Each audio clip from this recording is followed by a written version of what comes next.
નમસ્કાર વિદ્યાર્થી મિત્રો, પીએમ કટા યુટ્યુબ ચેનલમાં આપ સૌનું હાર્દિક સ્વાગત કરું છું. વિદ્યાર્થી મિત્રો, આજે આપણે અંગ્રેજી ગ્રામરની અંદર ધોરણ 9 અને 10 માટે લેંગ્વેજ ફંક્શન કે તેના વિશે આજે આપણે આ લેક્ચર 5 ની અંદર અભ્યાસ કરવાનો છે. કે લેક્ચર 5 ની અંદર ફંક્શન આપેલું છે તમને એક્સપ્રેસિંગ ઓબ્લિગેશન, કે જેમાં તમારે કે જે નૈતિક ફરજો હોય છે, ઈચ્છનીય વર્તન હોય છે અથવા તો કોઈ સલાહ આપતું હોય છે, તેના વાક્યને આધારિત આપણે આ ફંક્શન વિશે અભ્યાસ કરવાનો છે.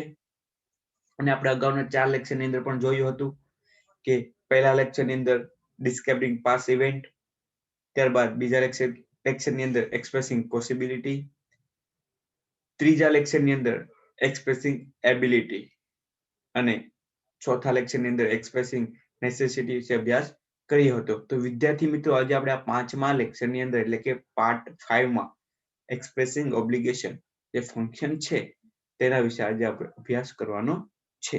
તે પહેલા દરેક વિદ્યાર્થી મિત્રને નમ્ર વિનંતી કે જે પણ વિદ્યાર્થી હજી સુધી અમારી YouTube ચેનલ સબસ્ક્રાઇબ ન કરી હોય તે અમારી ચેનલને સબસ્ક્રાઇબ કરે, બેલ આઇકોન પ્રેસ કરી અને કે જે અમારા આવનાર નવા વિડીયો છે તેની નોટિફિકેશન તેઓ મેળવી શકે. અને જો તમને અમારો વિડીયો ગમ્યો હોય તો લાઈક કરો, શેર કરો, કમેન્ટ કરો અને અમારા વિડીયોને વધુને વધુ ધોરણ 9 અને ધોરણ 10 ના વિદ્યાર્થીઓ સુધી પહોંચાડો કે જેથી તેઓ પણ આ લેક્ચરને આધારિત ફંક્શન છે તેને શીખી શકે. તો ચાલો વિદ્યાર્થી મિત્રો, આપણે આજના લેક્ચરની શરૂઆત કરીએ. આજે આપણા લેક્ચરની અંદર જે ફંક્શન આપેલું છે તેના વિશે આપણે અભ્યાસ કરવાનો છે કે જેમાં કે આ ફંક્શનની અંદર વપરાતા લેંગ્વેજ એલિમેન્ટ્સ, તેની વાક્ય રચના, તેની અંદર કેવા પ્રકારનું વાક્ય આવે તથા ધોરણ 9 અને ધોરણ 10 ની અંદર કઈ રીતે એક્ઝામમાં જે ક્વેશ્ચન પૂછાતા હશે તેના વિશે આપણે અભ્યાસ કરવાનો છે. અને આ ક્વેશ્ચનને આધારિત આપણે તેનો આન્સર કઈ રીતે લખી શકીએ તે પણ આજે આ લેક્ચરની અંદર આપણે શીખવાનું છે. તો જોઈએ એક્સપ્રેસિંગ ઓબ્લિગેશન, જેમાં આ ફંક્શન તમને જ્યારે આપેલું હોય તો તે ફંક્શન દર્શાવતું જેનું જે સેન્ટેન્સ હોય, જે વાક્ય હોય છે કે તેની અંદર નૈતિક ફરજ, ઈચ્છનીય વર્તન અથવા તો સલાહ વગેરે જેવો ભાવ દર્શાવતું સેન્ટેન્સ તમને આપેલું હશે. આ ફંક્શનમાં લેંગ્વેજ એલિમેન્ટ તરીકે તમારે શુડ અને ought to નો ઉપયોગ કરવાનો રહેશે. એટલે કે આ વાક્યની અંદર તમને શુડ અને ought to પણ આપેલું હશે. કોઈ બી તમને એક આપેલું કાં તો શુડ આપેલું હશે અથવા તો કાં તો ought to તમને આપેલું હશે. ને આ બંને શબ્દો કે જેને આપણે લેંગ્વેજ એલિમેન્ટ તરીકે ઓળખીએ છીએ, બંને આ ફંક્શનની ઓળખ છે. ખાસ યાદ રાખો વિદ્યાર્થી મિત્રો, કે જેથી તમને ખ્યાલ આવે કે આ ફંક્શનમાં જે વપરાતા એલિમેન્ટ્સ એટલે કે શુડ અને ought to છે તેનો ઉપયોગ કરીને જ આપણે આ ફંક્શનના જે અધૂરા જે વાક્યો આપેલા હોય છે તેને આપણે પૂર્ણ કરવાના રહેશે. ત્યારબાદ તેની વાક્ય રચના જોઈએ કે તો વાક્ય રચનામાં તમને ખ્યાલ છે કે સૌપ્રથમ શું આવશે? સબ્જેક્ટ એટલે કે કર્તા. ત્યારબાદ આપણે આ ફંક્શન એટલે કે એક્સપ્રેસિંગ ઓબ્લિગેશન વિશે લેક્ચર વિશે અભ્યાસ કરતા છીએ. તો આ ફંક્શનમાં જે વપરાતા એલિમેન્ટ્સ એટલે કે શુડ અથવા તો ought to પ્લસ ક્રિયાપદનું મૂળરૂપ પ્લસ ઓબ્જેક્ટ એટલે કે કર્મ અને ત્યારબાદ અધર વર્ડ્સ એટલે કે WH અથવા તો અન્ય શબ્દો. તો આ થઈ આ ફંક્શનની વાક્ય રચના. આ ફંક્શનની અંદર તમારે મુખ્ય 2 પોઈન્ટ યાદ રાખવાના કે આ ફંક્શનની અંદર લેંગ્વેજ એલિમેન્ટ તરીકે વપરાતા શબ્દો તો પહેલા શુડ અને બીજું શું આવશે? ought to. અને તેની વાક્ય રચના ખાસ યાદ રાખવી. ક્લિયર? હવે વાક્ય રચનાને આધારિત એક્ઝામ્પલ છે તેને આપણે જોઈએ, જેમાં તમને વધારે ખ્યાલ આવશે. We should obey our parents. Obey એટલે કે આદર કરવો જોઈએ. our parents એટલે કે આપણા જે મમ્મી પપ્પા અથવા તો જે આપણાથી મોટા વડીલ હોય છે તેઓ, કે આપણે આપણા મમ્મી પપ્પા અથવા તો વાલીને હંમેશા તેનો આદર કરવો જોઈએ. Student should not waste their time. Student એટલે કે વિદ્યાર્થી હોય, નોટ વેસ્ટ એટલે કે વેડફવો જોઈએ નહીં. their time એટલે કે તેઓનો સમય. વિદ્યાર્થીઓએ પોતાનો સમય છે તેને વેડફવો જોઈએ નહીં. ત્યારબાદ student ought to be disciplined. વિદ્યાર્થીઓએ હંમેશા શિસ્તમાં રહેવું જોઈએ. ક્લિયર? હવે વિદ્યાર્થી મિત્રો, આપણે ધોરણ 9 અને ધોરણ 10 ની અંદર કઈ રીતે એક્ઝામની અંદર જે ક્વેશ્ચન પૂછાતા હશે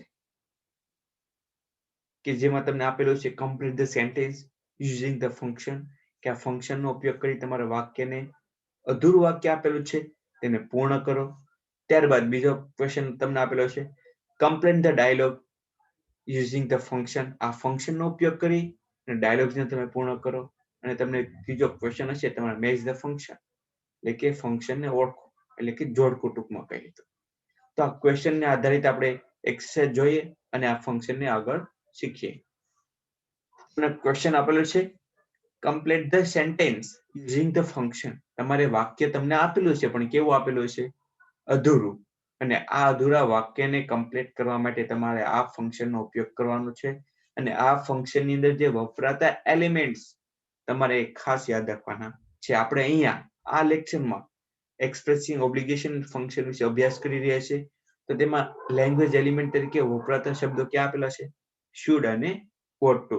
તો આજે પણ આ લેક્ચરની અંદર જે આ કમ્પ્લીટ ધ સેન્ટેન્સ ક્વેશ્ચન છે તેના અમુક એક્ઝામ્પલને આપણે શુડ અને ought to ના ઉપયોગ કરીને તે વાક્યને આપણે પૂર્ણ કરવાના છે.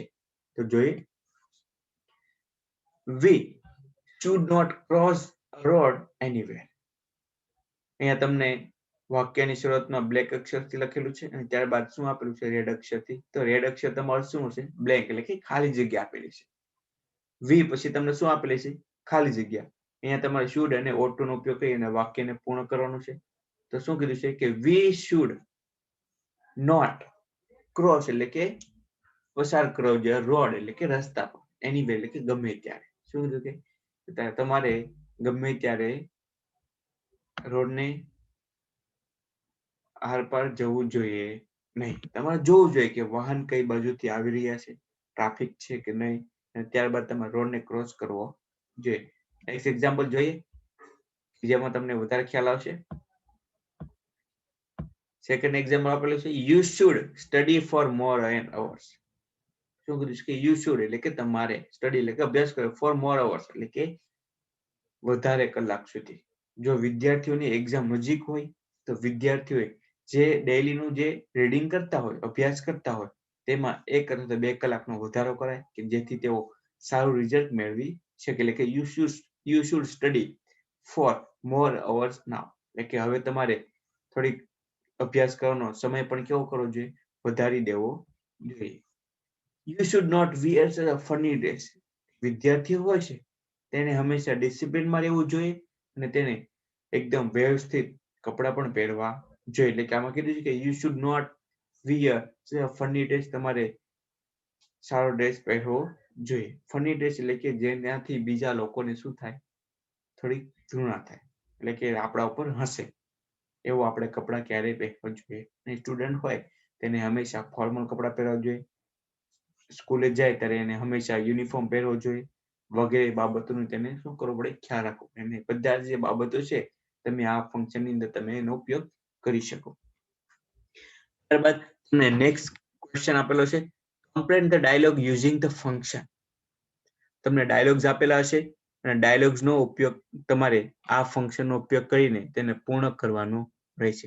એટલે કે આ ફંક્શન એટલે કયું ફંક્શન તમને આપેલું છે? Expressing obligation. ક્લિયર? તો જોઈએ first question, Meet my exam is round the corner. મારી એક્ઝામ છે નજીક આવી રહી છે, તો નજીક આવી છે. સ્મિત કહે છે યુ બ્લેન્ક. સ્મિત કહે છે કે તારે તૈયારી કઈ રીતે કરવી જોઈએ, સમય વધારવો જોઈએ. તો આપણે તમને ક્વેશ્ચન આપેલું છે અને ડાયલોગ્સને આપણે પૂર્ણ કરવા માટે તમને છે એમસીક્યુ પણ આપેલા છે ઓબ્જેક્ટિવ, તેનો ઉપયોગ કરી અને આપણે આ ડાયલોગનો ઉપયોગ પૂર્ણ કરવાનો જોઈએ. You should study for more hours. Option A. Option B. My exam was over a week ago. Next. વિકલ્પ C. You cannot waste your time now. અને વિકલ્પ D. Father asked you to read more. હવે જોઈએ કે વિકલ્પ A. You should study for more hour now. એટલે કે હવે તારે અભ્યાસ થોડોક વધારી દેવો જોઈએ. તો આપણે જવાબમાં શું મૂકીશું? આપણે એ. મીત તેના ફ્રેન્ડને કહે છે કે મારી એક્ઝામ નજીક આવી રહી છે. તો તેનો ફ્રેન્ડ સ્મિત તેને શું કહે છે કે તારે હવે અભ્યાસ થોડોક વધારી દેવો જોઈએ. તું જેટલો 1 કલાક રીડિંગ કરતો હોય અથવા 1 કલાક અભ્યાસ કરતો હોય તેના બદલે તારે 2 અથવા 3 કલાક અભ્યાસ કરવો જોઈએ કે જેથી તું સારું રિઝલ્ટ મેળવી શકે. અને વિકલ્પ બી આપેલું છે, my exam was over a week ago. મારી એક્ઝામ છે તે અઠવાડિયા પહેલા પૂર્ણ થઈ ગઈ, તો તે આવશે નહીં. એટલે કે આપણે વિકલ્પ બી આપણો જવાબ થશે નહીં. ત્યારબાદ વિકલ્પ C, you can not waste your time. તો તમે જોઈ શકો કે જ્યારે ફંક્શન તમને આપેલું હોય એક્સપ્રેસિંગ ઓબ્લિગેશન, તેમાં શુડ અને ought to વપરાયેલું હોય છે. અહીંયા પણ તમને શું આપેલું છે? કેન આપેલું છે. એટલે વિકલ્પ સી પણ આપણો જવાબ આવશે નહીં.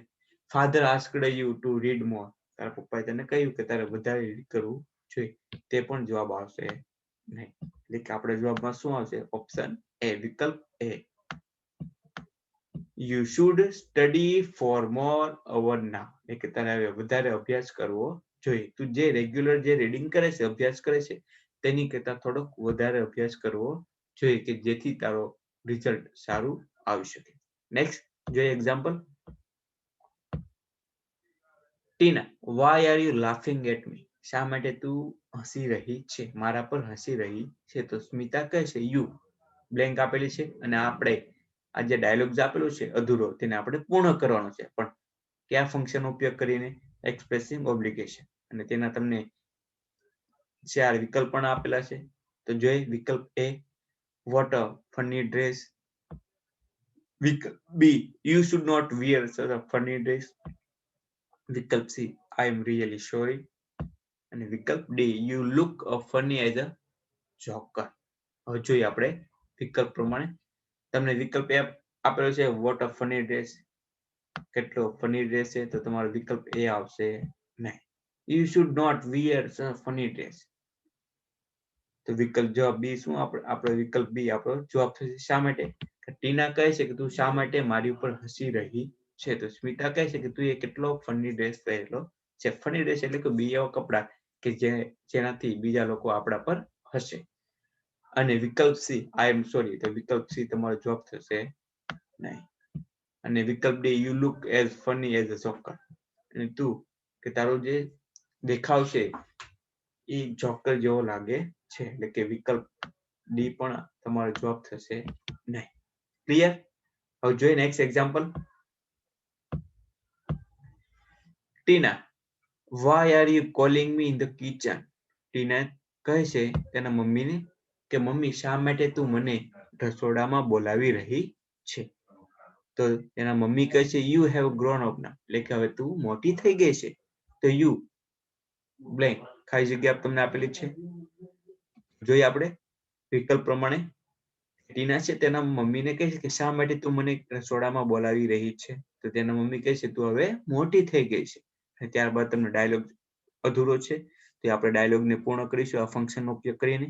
તો વિકલ્પ તમને એ આપેલો છે, please help me in some source. You can not sit idle. ત્યારબાદ જોઈએ you should learn to make some dish. શું કીધું છે વિકલ્પ સી માં?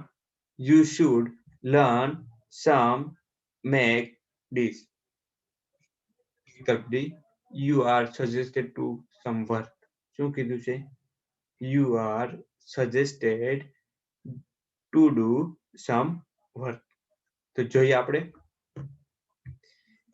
વિકલ્પ એ કે જેની અંદર શું કીધું છે કે please help me in sum sort. એટલે કે તું મને આ કેટલું કામો છે તેની અંદર મદદ કર. તો વિકલ્પ એ તમારો આવશે નહીં. કારણ કે અહીંયા તમને એમ કીધું કે ટીના છે તેના મમ્મી ટીનાને બોલાવે છે. તો ટીના કહે તમે મમ્મી મને શા માટે બોલાવો છો? તો તેના મમ્મી કહે છે તું મોટી થઈ ગઈ છે. તો તે વાક્યને આપણે પૂર્ણ કરવા માટે આપણે શેનો ઉપયોગ કરીશું? શુડ અને ought to નો. You can not sit idle. તારે આળસુની જેમ બેસી રહેવું જોઈએ નહીં.